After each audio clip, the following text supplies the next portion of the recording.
Good morning, Raider Nation!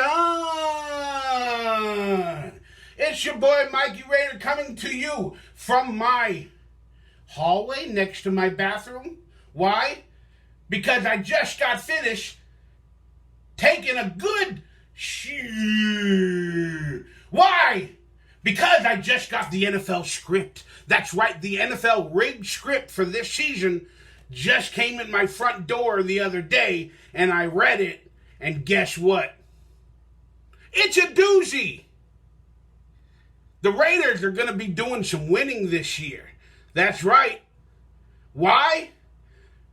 Because the NFL wants it to be. It's a good storyline, and that's what we're here to talk about, as well as the quick low-down primer of the Raiders versus the Denver Donkeys.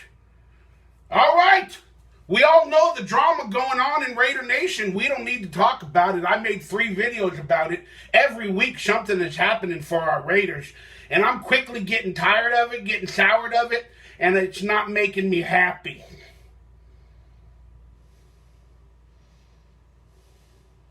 The clown show we got going in the organization is only continued with the clown show that is Josh McDaniels and the way he treats players, the way he doesn't ingratiate to people, and the way he goes about his business. It is not good. I don't care if you're a Josh McDaniels stan. I don't care if you call me a stan of another quarterback that's on another team. The name that will not be mentioned.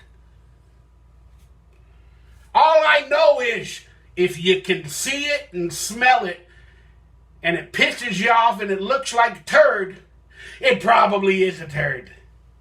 But turd is good for business. And the Kansas City Chiefs just lost the other day in a big turd to the Lions. That's right. The Raiders are playing to have a winning record over the Kansas City Chiefs in the AFC West. What does that mean? That means literally we can be above the Kansas City Chiefs for the first time in probably 10 years. Hope you guys like my Howie Long jersey. That's right, I brought back a throwback. Representing.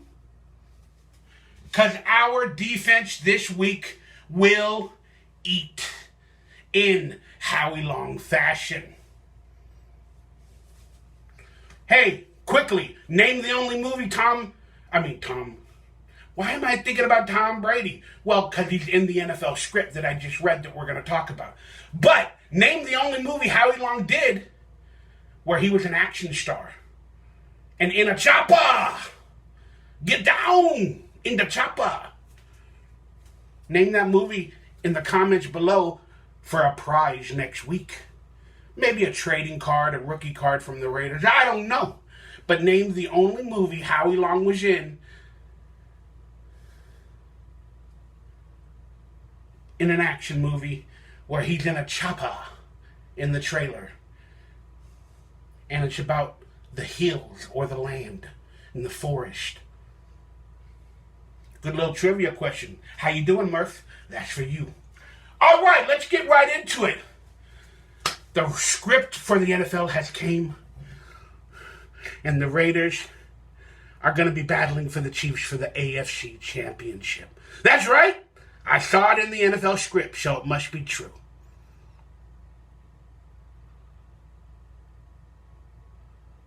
I was just wondering if you guys are going to fall for this BS. Sorry. Speaking of shit. But no, it's true. It's in the NFL script.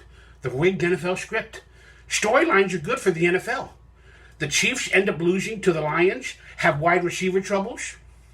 The Raiders have a lot of turmoil and drama with their defensive players and their coach. And then it all lasts during the entire season. And all eyes are going to be on the Raiders this week. And imagine if we meet in the championship game like it says in the rigged NFL script. All eyes on us. Especially since the Super Bowl is in Las Vegas. We also got another player in a revenge season in the New Orleans Saints out there where we could meet in the Super Bowl in our hometown where he's playing for a revenge. It's a good entertainment script.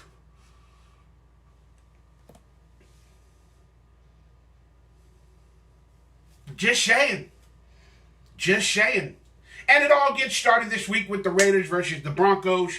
Let's get right into it. I did a video on Monday or Tuesday, an early video with the Raiders playing the Broncos and the defense eating. Then we have the Chandler Jones drama that, let's be honest, is affecting this team. No ifs, ands, or buts. It's affecting the fans, the players, and at the end of the day, we have to move on, but it's kind of hard to, because we as Raider fans knows what happens.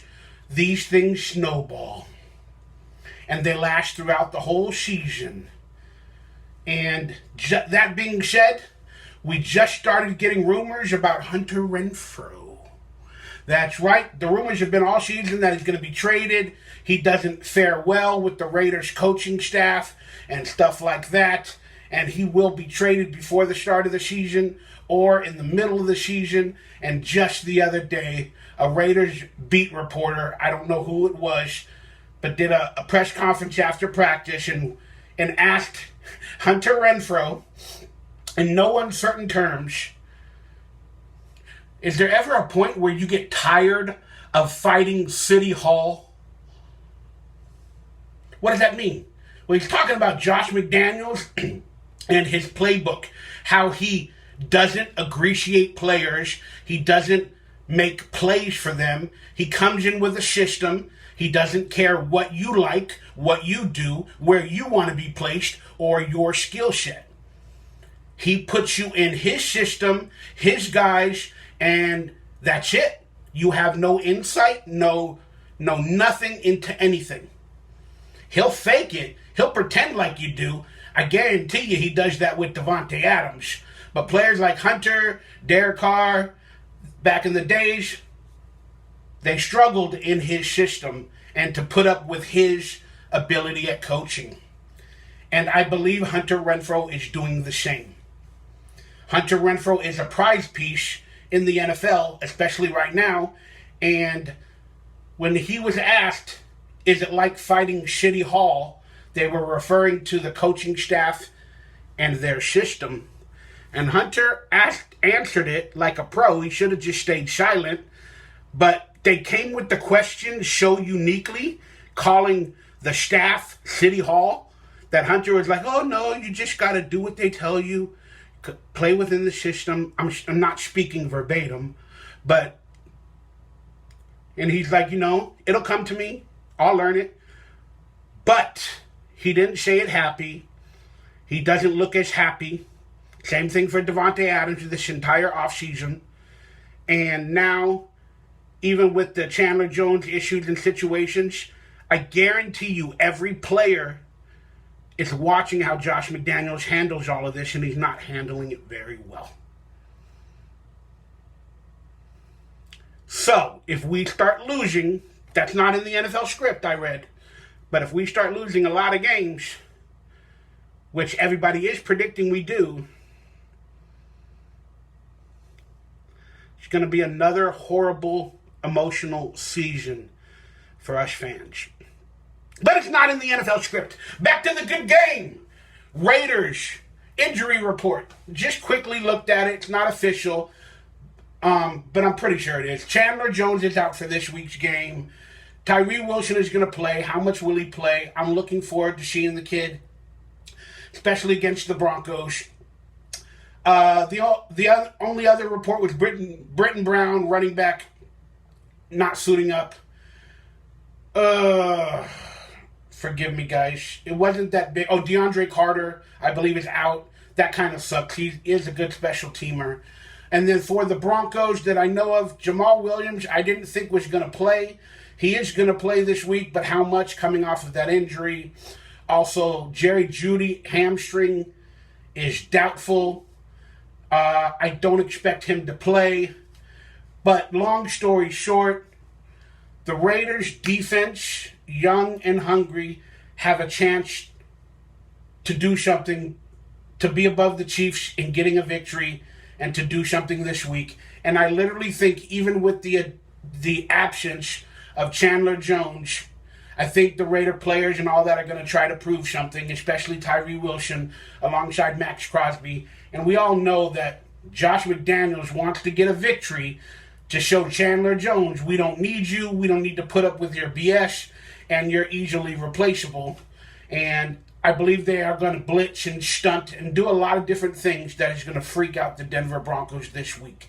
I'm expecting at least 2 sacks versus Russell Wilson, 1 interception on the defense, and it won't be the best game, but for our Raiders defense, 2 sacks or more and at least an interception in a game is called eating for our Raiders defense. They will finish a top 15 defense this week, probably 15 at the most, but that'll be a great start for our Raiders. Now on offense, we got all the weapons. If we put everything together, we can win.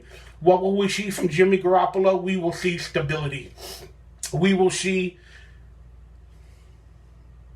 a player that won't do too much above the offense, and we will see a player that won't go rogue against the offense. And we are going to see stability, and we have to take the lead early in order to maintain that stability to win the game. It can be done versus the Broncos. They are one of the better teams on defense normally, so I expect them still to affect Jimmy Garoppolo. And Josh Jacobs, he will be on a pitch count, in my opinion. It won't be that much, but normally he gets 25 to 30 carries a game, it feels like. But I think he's going to be on a pitch count this week of below 20. And the sad part is, when we're below 20 carries for Josh Jacobs, we normally lose the game. So, that being said, we need a couple of big plays by Zamir White or Abdullah or whatever Patriot running back is in the backfield that week. Davante Adams will eat. I predict Davante Adams will have a touchdown in this week's game. They'll come out early. They're going to throw the deep bomb as Josh McDaniels wants to prove something to the Raider Nation that Jimmy Garoppolo can throw deep, and that, I guarantee you, is in the playbook to show the world, look, you're all wrong. Jimmy Garoppolo can throw the ball deep. So let's just hope it works out and pans out. And we're going to have a good day on offense. Quick lowdown, like I said before, I had the Raiders winning 20-13, but because of the drama on defense, I still have the Raiders winning 20-16 now. It's not a big victory, but a win is a win is a win, especially when the Kansas City Chiefs lost and they need a receiver. It looks like that way. And Hunter Renfrow is possibly having issues this season. Might be on the trade block if he doesn't ingratiate Josh McDaniels' BS. Could you see Josh McDaniels trading Hunter Renfrow to the Chiefs? You wouldn't say no, right? They would never send a good player to the Chiefs. But with Josh McDaniels, you never know. I don't know. Just a rumor. Is it in the NFL script? I'll let you know. That being said, the NFL script has the Raiders and the Chiefs in the AFC Championship, and the Raiders going to the Super Bowl versus the New Orleans Saints. That's right, I said it, I did it, I saw it, I knew it, and that's what it's going to be. I'm still trying to be excited for this year's team until I can't be. As a few Raider fans on my channel said, go in praying for the best, but expecting the worst from our Raiders. I'm Mikey Raider. I'll see you every early Sunday morning, whether it be it live or in a video like this. And you guys let me know your thoughts on this year's Raider football team and all the distractions and all the fun. And I don't know what's going to happen. I just don't want to have a heart attack this year. That's all I know. So let me be honest with you guys. A little bit of advice before we get out of here. Don't get too invested. That was cool, right? Well, I don't know what that was. Don't get too invested. Don't get too invested. I don't want your health to be hurting. I don't want your pride to be hurting. I don't want you to get too emotional. Don't get too invested. until we've won 10 games. And from my guru standpoint, the Raiders' floor is 6 victories or 7 victories like last year. Will they compete against their floor? I hope so. Fantasy football advice for Raiders players. Again, Davante Adams will score a touchdown. He is your go-to in fantasy. What do we expect from Michael Mayer? I do not know. I haven't seen much of him. I don't know what to expect. A few friends have drafted him as a sleeper, but again, that might just be Raider pride. And the only other viable candidate for the Raiders, in my opinion, is Josh Jacobs as well with a touchdown. So, that being said, do with it what you will. Hopefully in the weeks to come, we have more viable Raider players in fantasy football. And if you have to take a prop bet for Davante Adams, I don't know what it is. It might be half a touchdown, 0.5, or 1 touchdown or more. I would take that bet. In terms of yardage for Davante Adams, if it's 70 yards or more, I would take that bet. I predict Davante Adams going 108 yards and a touchdown. And probably like 8 catches. That's a good day. Josh Jacobs, I got going for 80 yards, maybe 1 touchdown. That's still a decent day. Under 100, though. 80 yards, probably on 15 or 16, 17, 18 carries. I'll take it, and I'll take a victory. Raiders win 20-16. I'm Mikey Raider. Have a blessed day. Stay healthy, stay healthy, stay hungry. Stay blessed. Hit that thumbs up, that like, that subscribe button. Consider becoming a member of this channel to help me out, because I need a new iPhone, or I need a new phone. So, I need to make some money. Help a brother out if you like me. If you don't, at least hit the like button. That'll help a little bit as well. I love you, Raider Nation. Have a beautiful Sunday. I'll talk to you soon. Go Raiders.